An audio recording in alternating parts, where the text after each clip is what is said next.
Mudah-mudahan abang ade bisa jadi orang yang sukses, kaya raya. Halo abang ade.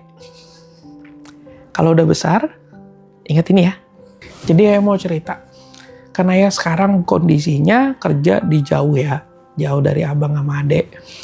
Itu adalah bukti tanggung jawabnya ayah kepada atasannya ayah dan kepada abang ade.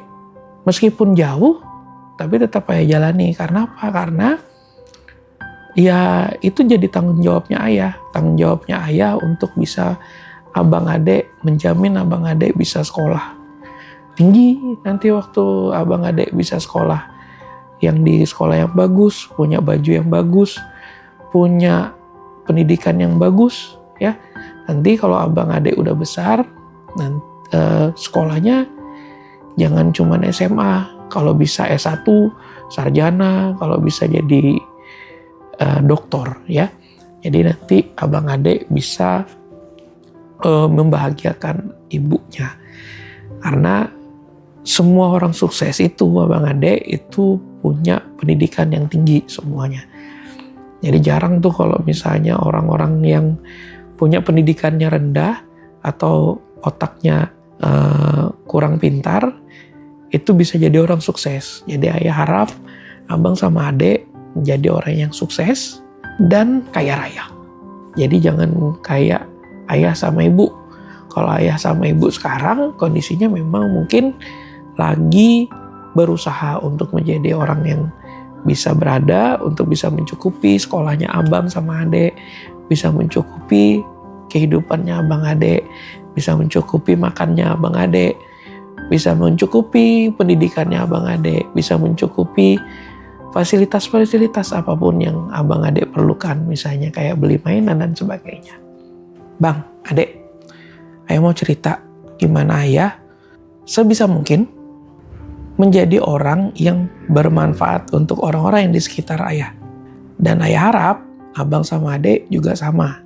Untuk nanti waktu abang sama adek besar, abang sama adek harus menjadi orang yang bermanfaat bagi orang, tetangga, ibu, ayah, teman-teman abang, teman kerja abang nanti, teman kerja adek.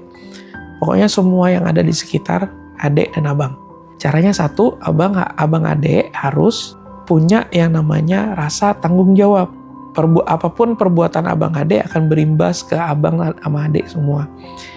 Apapun semua yang abang adek lakukan, ingat, itu akan berimbas kepada abang adek semua. Kalau misalnya abang adek bersikap kurang baik, curang, jahat sama orang, itu nanti akan berimbas kepada abang adek juga. Kalau misalnya abang adek berbaik hati sama orang, ngasih sumbangan, ngasih uang, ngasih bantuan, ya itu akan berimbas juga kepada abang adek semua. Yang kedua, abang adek harus punya sifat yang namanya jujur, ya tidak boleh bohong. Apapun kenyataannya, meskipun pahit, meskipun sulit diterima, ataupun seburuk-buruknya, itu harus abang adek itu menceritakan hal yang sesungguhnya. Karena kejujuran itu nomor satu. Kalau misalnya dikasih tanggung jawab sama ibu, disuruh sesuatu, maka harus dijalankan.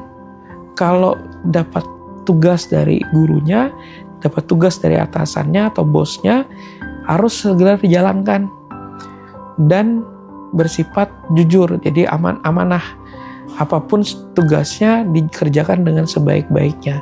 Tidak boleh membohong-bohongi atau seolah-olah melakukan tapi ternyata tidak melakukan. Jangan bohong. Jadi ditanamkan satu, untuk jadi orang yang bermanfaat harus jujur dan amanah, ya.